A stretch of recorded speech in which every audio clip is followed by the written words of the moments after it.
പ്രിയപ്പെട്ട പഠിതാക്കളെ, നമുക്ക് രണ്ടാമത്തെ അധ്യായത്തിലേക്ക് കടക്കാം. സ്വാതന്ത്ര്യാനന്തര ഇന്ത്യൻ സമ്പദ് വ്യവസ്ഥ. കഴിഞ്ഞ അധ്യായത്തിൽ സ്വാതന്ത്ര്യലബ്ധിക്കാലത്തെ ഇന്ത്യൻ സമ്പദ് വ്യവസ്ഥയെക്കുറിച്ച് നമ്മൾ പഠിച്ചു. നമുക്കിനി തുടർന്നുള്ള 2 അധ്യായങ്ങളിലായിട്ട് സ്വാതന്ത്ര്യാനന്തര ഇന്ത്യൻ സമ്പദ് വ്യവസ്ഥയെക്കുറിച്ചാണ് പഠിക്കേണ്ടത്. സ്വാതന്ത്ര്യാനന്തര ഇന്ത്യൻ സമ്പദ് വ്യവസ്ഥ 2 ഘട്ടങ്ങളിലായിട്ടാണ് നമ്മളിവിടെ വിശകലനം ചെയ്യുന്നത്. ഈ രണ്ടാമത്തെ ചാപ്റ്ററിൽ 1950 മുതൽ 1990 വരെയുള്ള കാലഘട്ടത്തിലെ ഇന്ത്യൻ സമ്പദ് വ്യവസ്ഥ. നമ്മൾ അടുത്ത അധ്യായത്തിൽ, മൂന്നാമത്തെ അധ്യായത്തിൽ 1991 ശേഷമുള്ള ഇന്ത്യൻ സമ്പദ് വ്യവസ്ഥ. 1991 ഒരു സ്റ്റേജാണ്.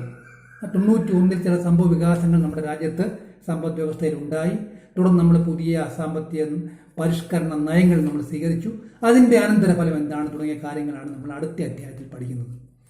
അപ്പോൾ ഈ അധ്യായത്തിൽ നമുക്ക് 1950 മുതൽ 1990 വരെയുള്ള കാലഘട്ടത്തിലെ ഇന്ത്യയുടെ സമ്പദ് വ്യവസ്ഥയെക്കുറിച്ച് നമുക്കൊന്ന് വിശകലനം ചെയ്യാം.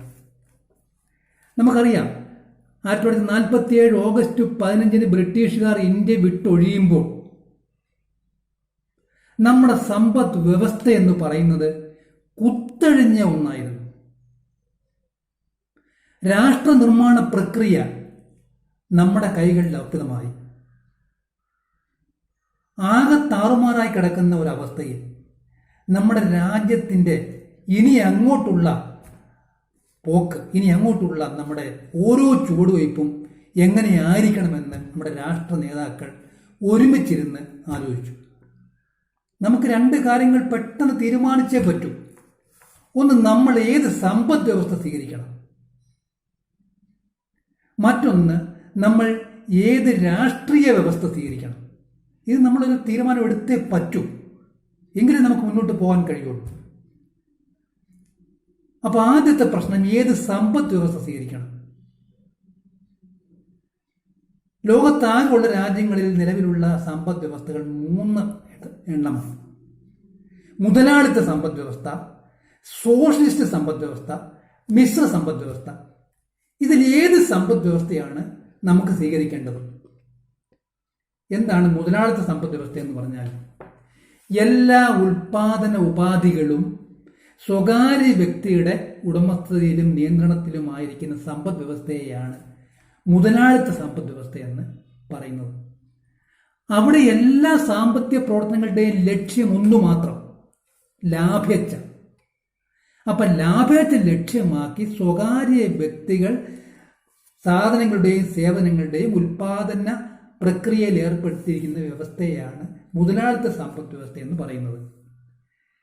ഇവിടെ കേന്ദ്ര സാമ്പത്തിക പ്രശ്നങ്ങൾ എന്താണ്? കേന്ദ്ര സാമ്പത്തിക പ്രശ്നങ്ങൾ എന്ന് പറയുന്നത്, കേന്ദ്ര സാമ്പത്തിക പ്രശ്നങ്ങൾ 3 എണ്ണമുണ്ട്. ഒന്ന്, എന്തുൽപ്പാദിപ്പിക്കണം? ഒരു രാജ്യത്ത് എന്ത് സാധനങ്ങളും സേവനങ്ങളുമാണ് ഉൽപ്പാദിപ്പിക്കേണ്ടത്? ഇതാണ് കേന്ദ്ര സാമ്പത്തിക പ്രശ്നങ്ങളിലെ മുഖ്യ പ്രശ്നം. അടുത്തത്, ഈ സാധനങ്ങളും സേവനങ്ങളും എങ്ങനെ ഉൽപ്പാദിപ്പിക്കണം?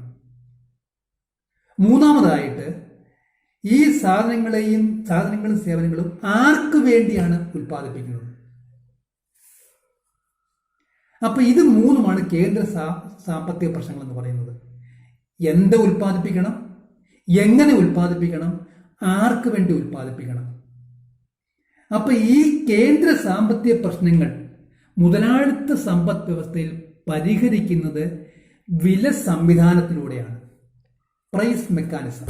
അപ്പം മുതലാളിത്ത സമ്പദ് വ്യവസ്ഥയുടെ ഒരു പ്രത്യേകതയാണ് പ്രൈസ് മെക്കാനിസം എന്ന് പറയുന്നത്. അപ്പോൾ മുതലാളിത്ത സമ്പദ് വ്യവസ്ഥയുള്ള രാജ്യങ്ങൾ ഏതൊക്കെയാണ്? യൂറോപ്യൻ രാജ്യങ്ങൾ ബഹുഭൂരിപക്ഷവും മുതലാളിത്ത സമ്പദ് വ്യവസ്ഥയാണ്.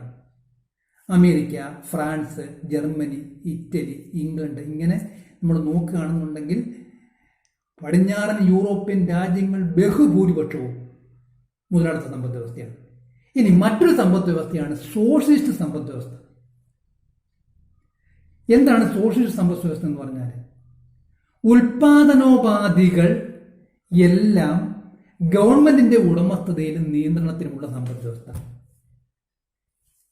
ഇവിടെ ഒരു കേന്ദ്ര ആസൂത്രണ സമിതി കേന്ദ്രീകൃത ആസൂത്രണത്തിലൂടെയാണ് മുഖ്യ സാമ്പത്തിക പ്രശ്നങ്ങൾ പരിഹരിക്കുന്നത്. എന്തുൽപ്പാദിപ്പിക്കണം, എങ്ങനെ ഉൽപ്പാദിപ്പിക്കണം, ആർക്ക് വേണ്ടി ഉൽപ്പാദിപ്പിക്കണം തുടങ്ങിയ മുഖ്യ സാമ്പത്തിക പ്രശ്നങ്ങൾ പരിഹരിക്കുന്നത് ഒരു കേന്ദ്ര ആസൂത്രണ ഏജൻസി കേന്ദ്രീകൃത ആസൂത്രണത്തിലൂടെ പരിഹരിക്കുന്നു.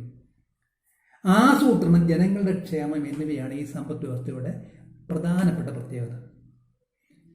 ഇനി എന്താണ് മിശ്ര സമ്പദ് വ്യവസ്ഥ? ഈ രണ്ട് സമ്പദ് വ്യവസ്ഥയുടെയും ഒരു സമന്വയം, മുതലാളിത്ത സമ്പദ് വ്യവസ്ഥയുടെയും സോഷ്യലിസ്റ്റ് സമ്പദ് വ്യവസ്ഥയുടെയും ഒരു സമന്വയമാണ് മിശ്ര സമ്പദ് വ്യവസ്ഥ. അതായത് സ്വകാര്യ സ്വത്തും സ്വകാര്യ സംരംഭങ്ങളും ഉണ്ടായിരിക്കും, സ്വകാര്യ വ്യവസായങ്ങളും ഉണ്ടായിരിക്കും, ഒപ്പം തന്നെ പൊതുമേഖലയും ഗവൺമെന്റ് ഉടമസ്ഥതയിലുള്ള വ്യവസായങ്ങളും സ്ഥാപനങ്ങളും എല്ലാം ഉണ്ടായിരിക്കും.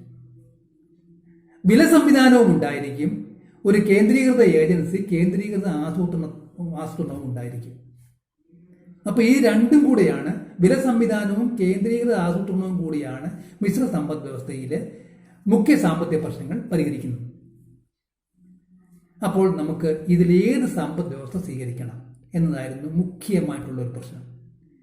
ജവഹർലാൽ നെഹ്റുവിന്റെ അഭിപ്രായത്തിൽ അദ്ദേഹത്തിന്റെ ഒരു കാഴ്ചപ്പാട് സോഷ്യലിസ്റ്റ് വ്യവസ്ഥ സ്വീകരിച്ചാൽ മതി. അതായത് പല പഴയ സോവിയറ്റ് യൂണിയനും സോവിയറ്റ് റഷ്യയിലും അതുപോലെ തന്നെ ചൈനയിലും ഒക്കെ ഉണ്ടായ ആ കാലത്ത് നിലനിന്നിരുന്ന സമ്പദ് വ്യവസ്ഥയായ സോഷ്യലിസ്റ്റ് സമ്പദ് വ്യവസ്ഥ സ്വീകരിച്ചാൽ മതി എന്നാണ് ജവഹർലാൽ നെഹ്റുവിൻ്റെ കാഴ്ചപ്പാട്. എല്ലാം പൊതുമേഖലയിലായിരിക്കണം, ജനക്ഷേമമായിരിക്കണം ലക്ഷ്യം. എന്നാൽ പല ദേശീയ നേതാക്കളും ജവഹർലാൽ നെഹ്റുവിൻ്റെ ഈ കാഴ്ചപ്പാടിനെ എതിർത്തു. നമുക്ക് സ്വകാര്യ മേഖലയെ കൂടെ നമ്മുടെ രാഷ്ട്ര നിർമ്മാണത്തിൽ, നമ്മുടെ വ്യവസായത്തിൽ, നമ്മുടെ രാജ്യത്തിൻ്റെ പ്രവർത്തനങ്ങളിൽ പങ്കെടുപ്പിച്ചുകൊണ്ട് മാത്രമേ നമുക്ക് മുന്നോട്ട് പോകാനൊക്കെ ഉള്ളൂ. പൊതുമേഖലയെ നമ്മുടെ ആഭിമുഖ്യത്തിൽ മാത്രം നമ്മുടെ രാഷ്ട്ര പുരോഗതി നമുക്ക് ലക്ഷ്യമാക്കാൻ കഴിയില്ല. അങ്ങനെ മറ്റ് നമ്മുടെ ദേശീയ നേതാക്കളുടെ അഭിപ്രായം കൂടി പരിഗണിച്ച് നമ്മൾ മിശ്ര സമ്പദ് വ്യവസ്ഥയാണ് സ്വീകരിച്ചത്. അങ്ങനെ സാമ്പത്തികമായി നമ്മൾ മിശ്ര സമ്പദ് വ്യവസ്ഥ സ്വീകരിച്ചു. ഇനി രാഷ്ട്രീയമായി ഏത് വ്യവസ്ഥ സ്വീകരിക്കണം എന്നുള്ളതായിരുന്നു അടുത്ത പ്രശ്നം. നമ്മൾ തീരുമാനിച്ചുറപ്പിച്ചു പാർലമെന്ററി ജനാധിപത്യം നമുക്ക് ഇന്ത്യക്ക് അനുയോജ്യമായിട്ടുള്ള ഒരു ഭരണ സംവിധാനമാണ്, രാഷ്ട്രീയ വ്യവസ്ഥയാണ് പാർലമെന്ററി ജനാധിപത്യം. അങ്ങനെ പാർലമെന്ററി ജനാധിപത്യം നമുക്ക് സ്വീകരിക്കാമെന്ന്, നമ്മുടെ രാഷ്ട്രീയ വ്യവസ്ഥയായിട്ട് സ്വീകരിക്കാമെന്ന് നമ്മൾ തീരുമാനിച്ചു. അങ്ങനെ രണ്ട് പ്രശ്നങ്ങൾക്കും പരിഹാരമായി. മിശ്ര സമ്പദ് വ്യവസ്ഥ നമ്മുടെ സാമ്പത്തിക വ്യവസ്ഥയായിട്ട് സ്വീകരിക്കുന്നു, പാർലമെന്ററി ജനാധിപത്യം രാഷ്ട്രീയ വ്യവസ്ഥയായിട്ട് സ്വീകരിക്കുന്നു. ഇനി തുടർന്നാണ് നമ്മൾ സാമ്പത്തിക ആസൂത്രണത്തിന് തുടക്കം കുറിക്കുന്നത്. 1950 ജവഹർലാൽ നെഹ്റു അധ്യക്ഷനായിട്ട് ഒരു ആസൂത്രണ കമ്മീഷൻ ഇവിടെ രൂപീകരിച്ചു. പ്ലാനിംഗ് കമ്മീഷൻ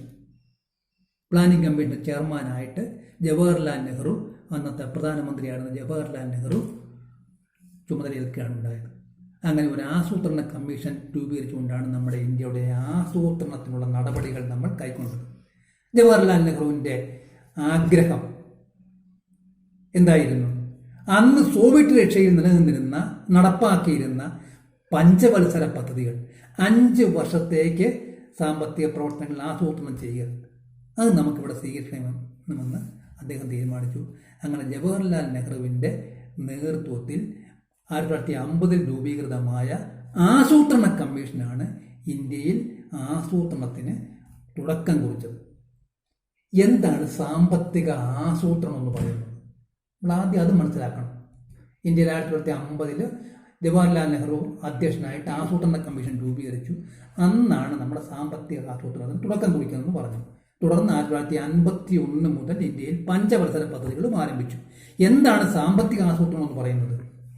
ഒരു നിശ്ചിത സമയപരിധിക്കുള്ളിൽ, അതായത് 1 വർഷമോ 2 വർഷമോ 3 വർഷമോ 5 വർഷമോ, നമ്മളിവിടെ എടുത്തിരിക്കുന്ന 5 വർഷ കാലാവധിയാണ് സമയപരിധി എന്ന് പറയുന്നത്. ചില ലക്ഷ്യങ്ങൾ നേടുന്നതിനായിട്ട്, എന്തൊക്കെയാണ് ലക്ഷ്യങ്ങൾ? അതിൻ്റെ നമ്മളിതിന് പിന്നാലെ പറയാം.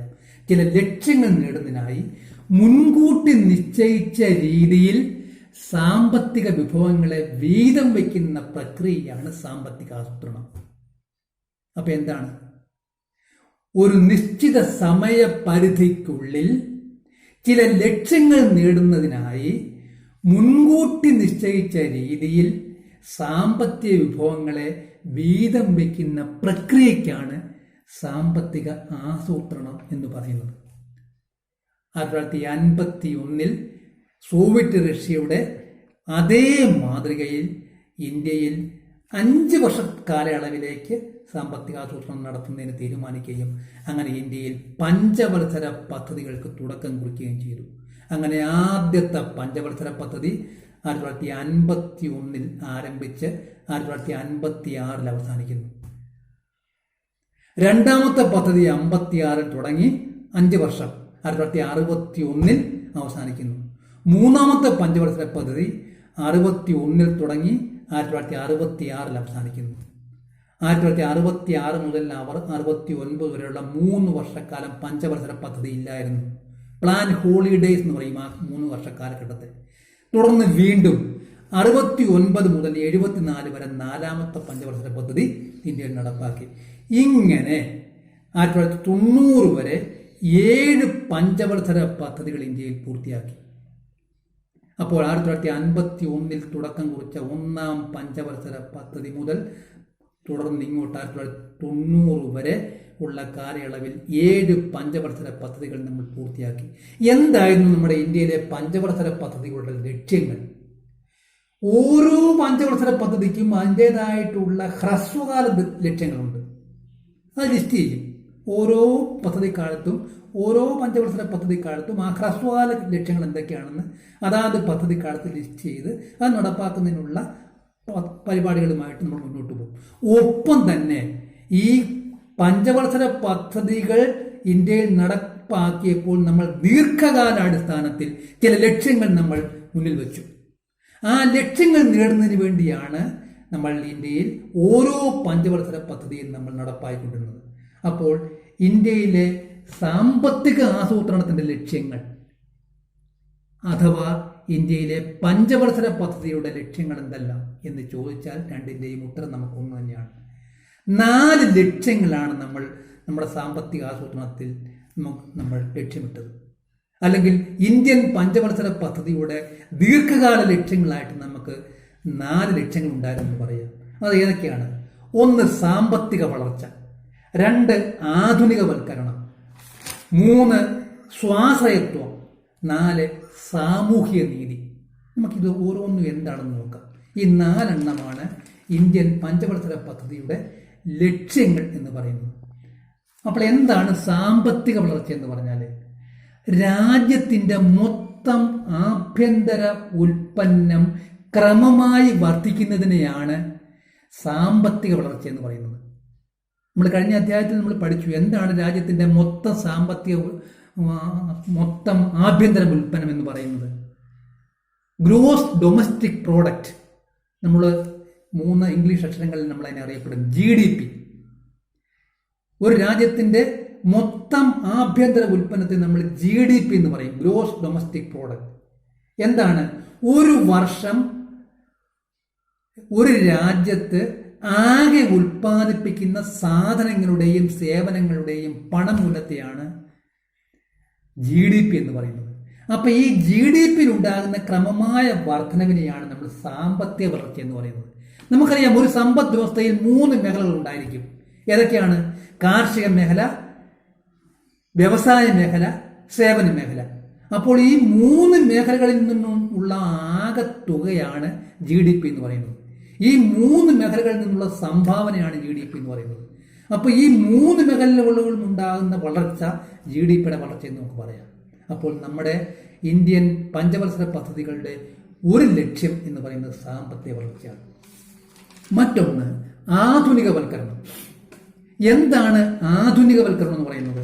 ആധുനികവൽക്കരണം എന്ന് പറഞ്ഞാൽ നമുക്ക് അതിൽ 2 തലങ്ങളുണ്ട്. ഒന്നാമതായിട്ട് ആധുനിക സാങ്കേതിക വിദ്യ ഉപയോഗിച്ച ഉൽപാദനക്ഷമത വർദ്ധിപ്പിക്കുക. കാർഷിക മേഖലയിലാണെങ്കിലും സേവന മേഖലയിലാണെങ്കിലും വ്യവസായ മേഖലയിലാണെങ്കിലും ആധുനിക സാങ്കേതിക വിദ്യയുടെ ഉപയോഗത്തിലൂടെ ഉൽപാദനക്ഷമത വർദ്ധിപ്പിക്കുക എന്നതാണ് നമ്മൾ ആധുനികവൽക്കരണം കൊണ്ട് ഉദ്ദേശിക്കുന്നത്. രണ്ടാമതായിട്ട് പറഞ്ഞാൽ അതിന് ഒരു ലക്ഷ്യം കൂടിയുണ്ട്. ആധുനികവൽക്കരണം എന്ന് പറഞ്ഞാൽ ആധുനിക സാങ്കേതിക വിദ്യ ഉപയോഗിച്ച് ഉൽപാദനക്ഷമത വർദ്ധിപ്പിക്കാൻ പറയുന്നത് ഒന്നാമത്തെ തലം. രണ്ടാമത്തെ തലത്തിൽ പറഞ്ഞാൽ ജനങ്ങളുടെ മനോഭാവത്തിൽ ഉണ്ടാകുന്ന മാറ്റമാണ് നമ്മൾ ഉദ്ദേശിക്കുന്നത്. എന്താണ് മനോഭാവത്തിൽ ഉണ്ടാകുന്ന മാറ്റം എന്ന് പറഞ്ഞാൽ അന്ധവിശ്വാസങ്ങളും അനാചാരങ്ങളും അതുപോലെ വിവേചനങ്ങളും ഒക്കെ ഒഴിവാക്കി പുരോഗമനാശയങ്ങൾ ജനങ്ങൾ സ്വീകരിക്കുകയും അതുവഴി ജനങ്ങളുടെ മനോഭാവത്തിൽ മാറ്റങ്ങൾ ഉണ്ടാക്കി രാജ്യത്തിൻ്റെ വികസനം ഉണ്ടാക്കുക എന്നതാണ് നമ്മൾ ആധുനികവൽക്കരണം കൊണ്ട് ലക്ഷ്യമിടുന്ന മറ്റൊന്ന്. അപ്പോൾ ആധുനികവൽക്കരണം എന്ന് പറഞ്ഞാൽ ആധുനിക സാങ്കേതിക വിദ്യയിലൂടെ ഉപയോഗിച്ചുകൊണ്ട് ഉൽപാദനക്ഷമത വർദ്ധിപ്പിക്കുക എന്നുള്ളത് ഒന്ന്. മറ്റൊന്ന് ജനങ്ങളുടെ മനോഭാവത്തിലുണ്ടാകുന്ന മാറ്റങ്ങളിലൂടെ രാജ്യത്തിൻ്റെ വികസനം ലക്ഷ്യമാക്കുക. ഇനി ഇന്ത്യൻ പഞ്ചവത്സര പദ്ധതിയുടെ മൂന്നാമത്തെ ലക്ഷ്യം എന്ന് പറയുന്നത് സ്വാശ്രയത്വം, അതായത് സെൽഫ് റിലയൻസ് എന്ന് പറഞ്ഞാൽ എന്താണ്? സാധനങ്ങൾക്കും സേവനങ്ങൾക്കുമായി വിദേശ രാജ്യങ്ങളെ ആശ്രയിക്കാതെ നമ്മുടെ രാജ്യത്തിന് ആവശ്യമായ ഉൽപ്പന്നങ്ങൾ നമ്മുടെ രാജ്യത്ത് തന്നെ ഉൽപ്പാദിപ്പിക്കാനുള്ള ശേഷി കൈവരിക്കുക. ഇതിനെയാണ് നമ്മൾ സ്വാശ്രയത്വം എന്ന് പറയുന്നത്. ഇതാണ് ഇന്ത്യൻ പഞ്ചവത്സര പദ്ധതിയുടെ മൂന്നാമത്തെ ലക്ഷ്യം. ഇനി മറ്റൊരു ലക്ഷ്യമാണ് സാമൂഹിക നീതി. നമ്മൾ മേൽപ്പറഞ്ഞ 3 ലക്ഷ്യങ്ങളും സാമ്പത്തിക വളർച്ച, ആധുനികവൽക്കരണം, സ്വാശ്രയത്വം, ഇത് മൂന്നും ഒരു സമ്പദ് വ്യവസ്ഥയുടെ വളർച്ചയ്ക്ക് അത്യന്താപേക്ഷിതമാണ്.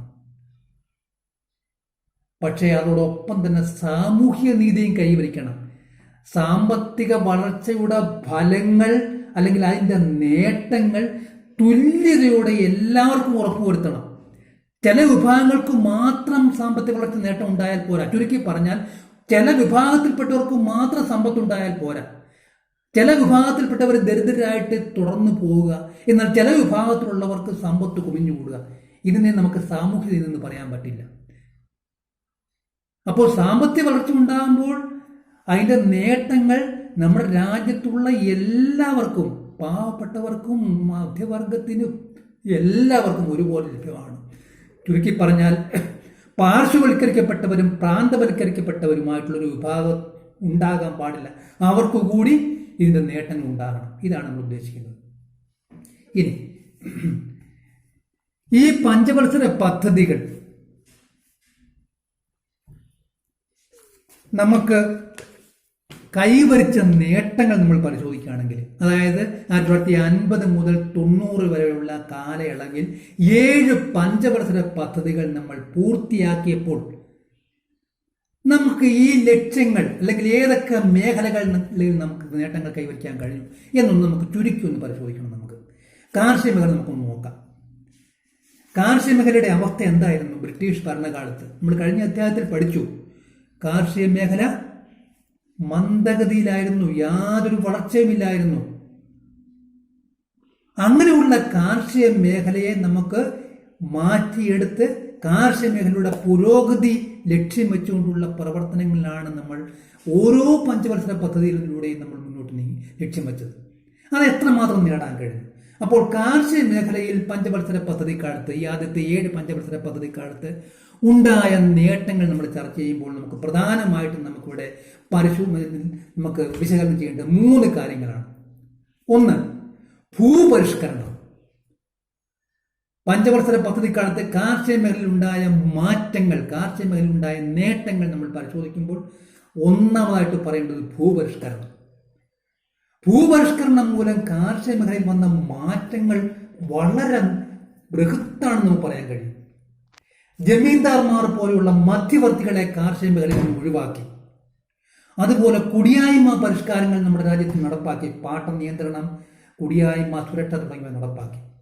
കൈവശം വയ്ക്കാവുന്ന കൃഷിഭൂമിക്ക് പരിധി നിശ്ചയിച്ചു. ഇതിനു മുമ്പ് അതില്ലായിരുന്നു. ജന്മിമാർക്ക് എത്ര ഭൂമി വേണമെങ്കിൽ കൈവശം വയ്ക്കാമായിരുന്നു. എന്നിട്ട് അവർക്കത് കുടിയാന്മാർക്ക് കൊടുത്തിട്ട് പാട്ടത്തിന് കൊടുത്തിട്ട് കൃഷി ചെയ്യിക്കാമായിരുന്നു. അങ്ങനെ ഒരാൾക്ക് കൈവശം വയ്ക്കാവുന്ന കൃഷിഭൂമിക്ക് പരിധി നിശ്ചയിച്ചു.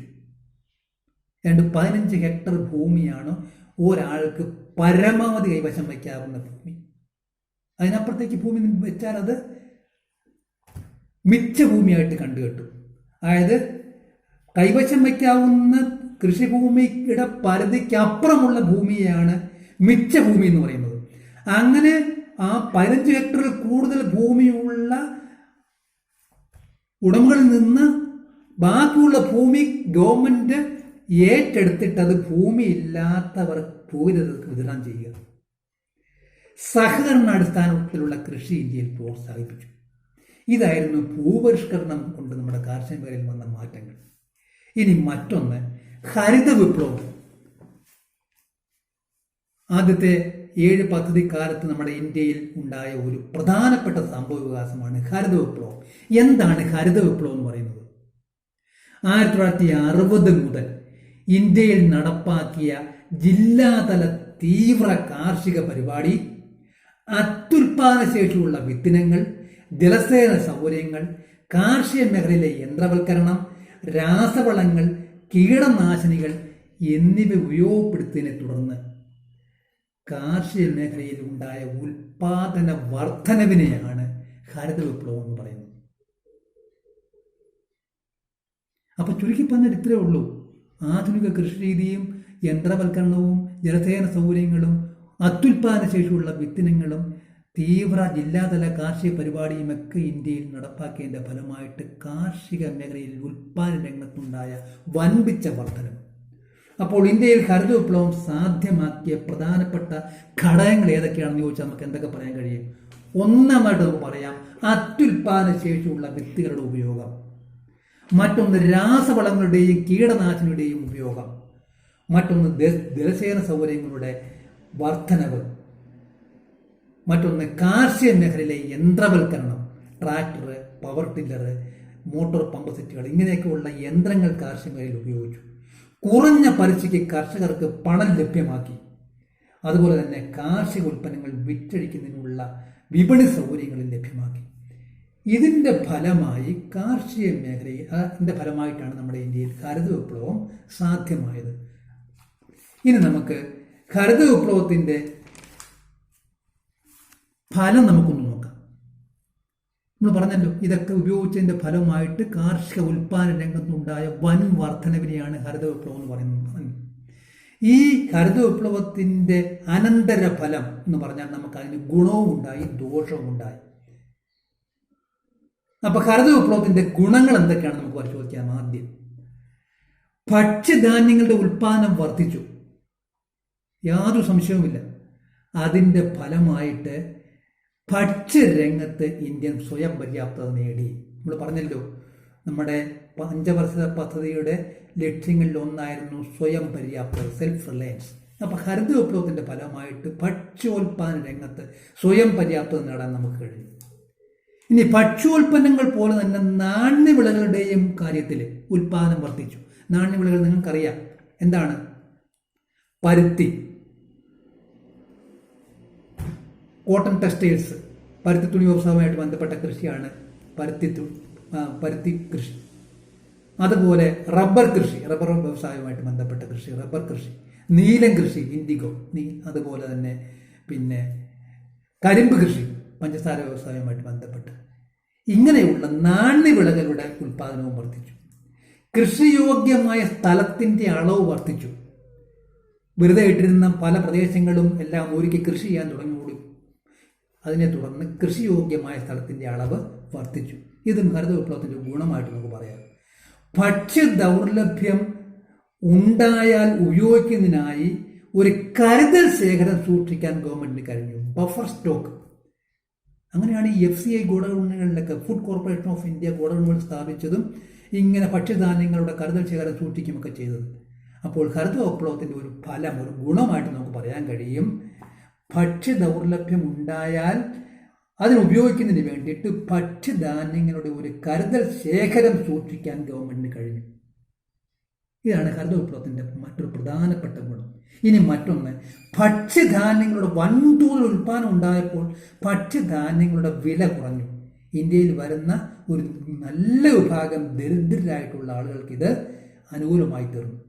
ഇനി പറയാവുന്ന മറ്റൊരു പ്രധാനപ്പെട്ട കാര്യം, ഹരിത വിപ്ലവത്തെ തുടർന്ന് പൊതുവിതരണ സമ്പ്രദായം വഴി കുറഞ്ഞ വിലയിൽ ഭക്ഷ്യധാന്യങ്ങൾ അർഹതപ്പെട്ടവർക്ക് നൽകാൻ കഴിഞ്ഞു. റേഷൻ കടകൾ വഴി ഭക്ഷ്യധാന്യങ്ങൾ, അതാണ് പൊതുവിതരണ സമ്പ്രദായം എന്ന് പറയുന്നത്.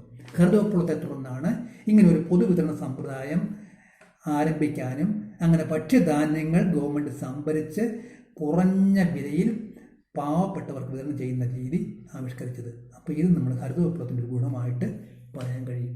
ഇനി ഈ ഗുണത്തോടൊപ്പം ചില ദോഷങ്ങളുമുണ്ട്. അതെന്തൊക്കെയാണ്? ഹരിതവിപ്ലവത്തിൻ്റെ ദോഷങ്ങൾ എന്തൊക്കെയാണെന്ന് കൂടി നമുക്ക് പരിശോധിക്കാം. കാർഷിക മുതലാളിത്തം ഉടലെടുത്തു. ഇതാണ് ഹരിതവിപ്ലവത്തിൻ്റെ ഏറ്റവും പ്രധാനപ്പെട്ട ഒരു ദോഷവശം എന്ന് പറയുന്നത്. കാർഷിക മുതലാളിത്തം ഉടലെടുത്തു. ധനിക കർഷകനും ദരിദ്ര കർഷകനും തമ്മിലുള്ള അന്തരം വർദ്ധിച്ചു. ഹരിതവിപ്ലവത്തിന് മുമ്പ് അങ്ങനൊന്നും ഇല്ലായിരുന്നു.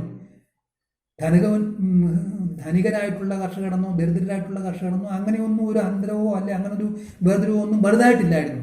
എന്നാൽ ഹരിതവിപ്ലവത്തെ തുടർന്ന് വൻകിട കർഷകർ, അവർക്ക് വൻതോതിൽ മെച്ചമുണ്ടായി, ധനമുണ്ടായി, അവരെ ധനിക കർഷകരെന്ന് പറയുന്നു. ചെറുകിട കർഷകരെ നമ്മൾ എന്ത് പറയുന്നു? ദരിദ്ര കർഷകരെന്ന് പറയും. ഇവർ തമ്മിലുള്ള അന്തരം വർദ്ധിച്ചു. കാർഷിക മേഖലയിലുണ്ടായ യന്ത്രവൽക്കരണം തൊഴിൽ നഷ്ടപ്പെടുന്നതിനിടയാക്കി. കാർഷിക മേഖലയിൽ തൊഴിൽ ചെയ്ത് അതീവനം കഴിച്ചുകൊണ്ടിരുന്ന ഒരു ഗണ്യമായ വിഭാഗത്തിന് തൊഴിൽ നഷ്ടത്തിന് കാർഷിക മേഖലയിലുണ്ടായ ഹരിതവിപ്ലവത്തിലുണ്ടായ യന്ത്രവൽക്കരണം വഴിതെളിച്ചു. ഇനി രാസവളങ്ങളുടെയും രാസ കീടനാശിനികളുടെയും ഉപയോഗം മണ്ണിനെയും വെള്ളത്തെയും വിഷമയമുള്ളതാക്കി മാറ്റുകയും ഇത് ജനങ്ങളുടെ ആരോഗ്യത്തെ സാരമായി ബാധിക്കുകയും ചെയ്തു. ഇതാണ് ഹരിതവിപ്ലവത്തിൻ്റെ മറ്റൊരു പ്രധാനപ്പെട്ട ദൂഷ്യമായിട്ട് നമുക്ക് ചൂണ്ടിക്കാണിക്കാൻ കഴിയുന്നത്. ഇനി നമുക്ക് പറയാവുന്ന ഒരു ദോഷം കൂടിയുണ്ട്. ഹരിതവിപ്ലവത്തിൻ്റെ ആദ്യഘട്ടത്തിൽ ഗോതമ്പ് ഉൽപ്പാദനത്തിനായിരുന്നു വലിയ മുൻഗണന കൊടുത്തത്. അതുകൊണ്ട് ഗോതമ്പ് ഉൽപ്പാദനമാണ് വൻതോതിൽ വർദ്ധിച്ചത്. അതുകൊണ്ട് പുരോഗതി ഗോതമ്പ് ഉൽപ്പാദനത്തിൽ ചുരുങ്ങി എന്ന് നോക്കുവാണെങ്കിൽ പറയാം ആദ്യ 5-6 വർഷം. അതുകൊണ്ട് ഹരിതവിപ്ലവത്തിൻ്റെ ആദ്യ ഘട്ടങ്ങളെ നമുക്ക് ഗോതമ്പ് വിപ്ലവം എന്നുകൂടി പറയാം. ഇത് നമുക്ക് മറ്റുള്ള വിളകൾക്ക് പ്രാധാന്യം കൊടുത്തില്ല എന്നുകൂടി നമുക്ക് പറയാം. ഇത് ഒരു ദൂഷ്യവശമായിട്ട് അല്ലെങ്കിൽ ഒരു ദോഷമായിട്ട് പറയാം.